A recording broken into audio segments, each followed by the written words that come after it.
Green Arrow issue 7. Benjamin Percy writing, of course, and Stephen Byrne on art.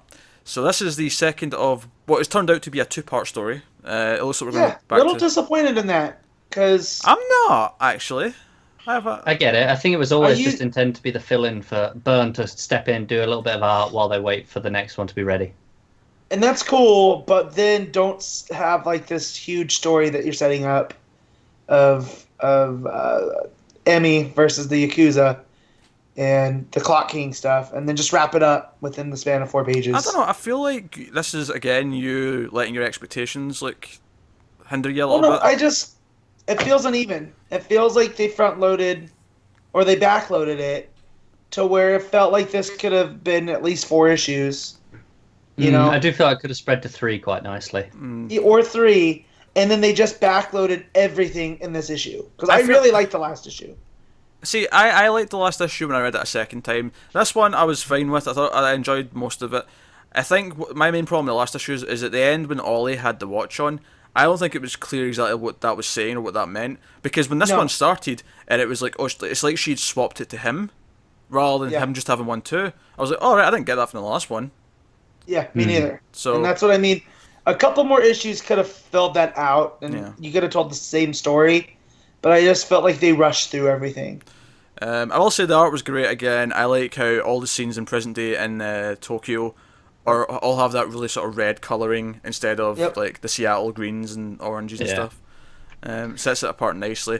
And I thought they had good moments, and I thought it was an enjoyable read. I agree, this 2-parter has nothing on the first arc, and probably nothing on the next arc, I imagine.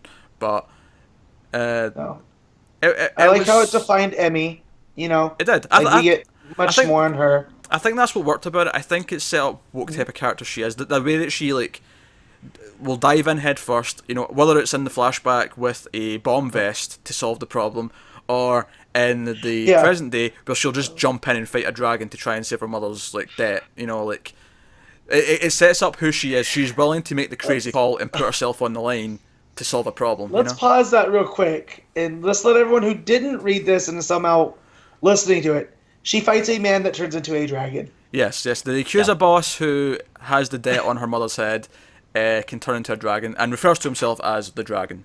And it's not just a cool nickname that he gets because he has a penchant of burning people. No, dude's a literal dragon. So, and I thought that was... I really like it at first where he's just smoking and the smoke's coming out of his nose. And it's got that dragon breathe thing. And then he turns around and there's fire coming out of his eyes and his ears have kind of gone scaly. It's awesome. It looked great as well. Like I say, the book looked gorgeous from start to finish, but that stuff was really fun. And my biggest problem was actually right at the start. So it's obviously these guys chopping down this tree, and they don't seem like they're that bad. And then he comes in. Arrows to the arm. Yeah, but then he comes in and goes, "I'm looking for the angry white mouth breathing red meat fascists." And it's like, this seems a bit over the top. Yeah, I mean, they chopped down tree. This feels like he actually has an SJW from the internet, and he's jumping to conclusions. The thing is, I feel like these guys have legitimate reasons to be annoyed. Like, they've lost their jobs, the industry's dying. Sure, you can argue whether or not that's a good or bad thing. That's not the point. But the fact is, this has affected them, and it feels like a very harsh overreaction. It would have been nice if he tried to talk them down, and like, oh no, eat my chainsaw, and then he has to go into it, and that's where he calls them whatever. Because they don't want to look for a solution. But yeah, he just jumps right on in to being an internet jerk. Yeah, I just think it would have been nice if they'd kind of taken it a bit more even. These guys have legitimate grievances. Don't just paint them as generic villains that you're going to shoot. Yeah. Not too much to ask for. Like I said, the stuff I thought worked was setting up Emmy as a character. So the way the two stories wrap up is Emmy basically wears a suicide vest to the Clock King's shop and forces him to just fix it basically, and then in present day she beats the dragon. Well, Shadow shows up and plants some explosives. So bombs are just working in every side of this. Can I just say I love how the Clock King is a full-on Bond villain. Oh yeah, with the pit and the pendulum, the swinging moment. Axe. Yeah, that's pretty cool. I like that. I thought it was fun.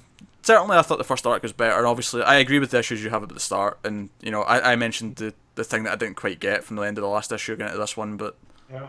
But the art's gorgeous still. Art's gorgeous. It's a really easy read. Yeah. Yeah, it's still a fun read. Like this had more in common with Percy's run before Rebirth. Yeah. I think, where it was almost like grindhousey, over the top. So